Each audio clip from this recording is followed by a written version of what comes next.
اور اس طرح کے واقعات اور اس طرح کی حرکات آج ہی نہیں بلکہ ماضی میں بھی ہوتی رہی. یہ کوئی نئی نہیں، اور یہ ایک سازش کے تحت ہندوستان میں، ہندوستان سے باہر مختلف ممالک میں اس طرح کی حرکات ہوتی رہی. اسلام کے خلاف، مسلمانوں کے خلاف، قرآن کریم میں تحریف کے خلاف، تحریف کے لیے یہ حرکات ہوتی رہی. لیکن تاریخ گواہ ہے کہ جس نے بھی قرآن کی تحریف کا مطالبہ کیا یا عدالت میں گیا، اس کو کامیابی حاصل نہیں ہوئی. کیونکہ قرآن کریم میں اللہ تعالیٰ نے خود فرمایا کہ اس کی حفاظت کا ذمہ میرا.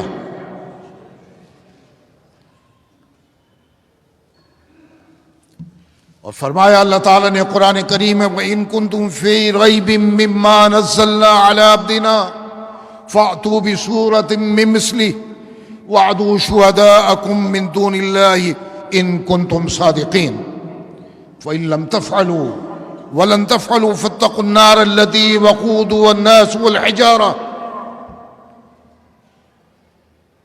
فرماتا ہے اللہ رب کریم، اگر تم شک میں ہو اس کلام سے جو ہم نے اپنے بندوں پر اتارا، تو اس جیسی ایک صورت بھی لے آؤ اور بلاؤ اس کو جو تمہارا مددگار ہو اللہ کے سوا. اگر تم سچے ہو پھر ایسا نہ کر سکو اور ہرگز نہ کر سکو گے تو پھر بچو اس آگ سے جس کا ایندھن آدمی اور پتھر ہے.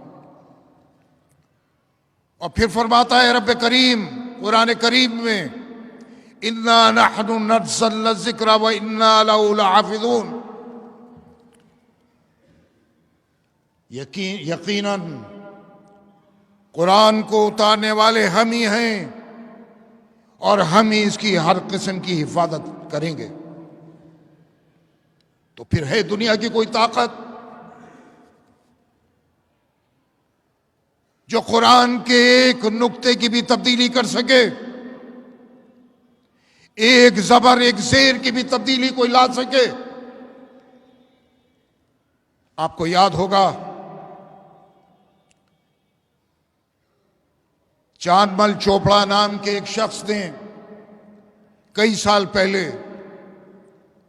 کلکتہ ہائی کورٹ میں ایک ریٹ داخل کی تھی، اور اس نے بھی یہ کہا تھا کہ قرآن کریم کی ان آیات میں یہ ہے، یہ ہے، یہ ہے، مختلف باتیں کہی.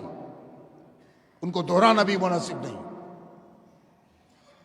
اور اس نے پورے قرآن پر پابندی کا مطالبہ کیا تھا.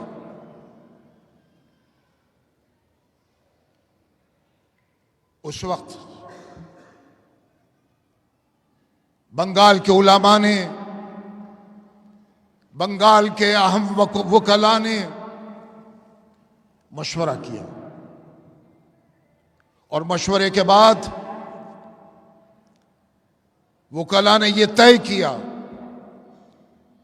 کہ ہم اس پر بحث نہیں کریں گے کہ قرآن کی ان آیات میں یہ صحیح ہے، یہ غلط، یہ صحیح ہے، یہ صحیح ہے، صحیح ہے، اور جو فلاں شخص نے ریٹ داخل کی ہے وہ غلط ہے. ہم اس پر بحث نہیں کریں گے.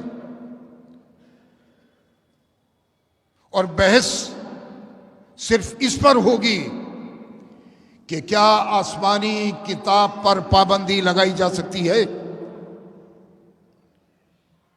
اور اس وقت کے اٹارنی جنرل نے مدلل بحث کی، اور کسی بھی وکیل نے اس سے ہٹ کر بحث نہیں کی. موجود سب تھے عدالت میں. جب مدلل تقریر ہوئی، مدلل بحث ہوئی کہ کیا آسمانی کتاب پر پابندی لگائی جا سکتی ہے، تو اس وقت کلکتہ ہائی کورٹ نے فیصلہ دیا کہ آسمانی کتاب پر پابندی لگانے کا کوئی جواز ہی نہیں ہے، اس پر پابندی نہیں لگائی جا سکتی۔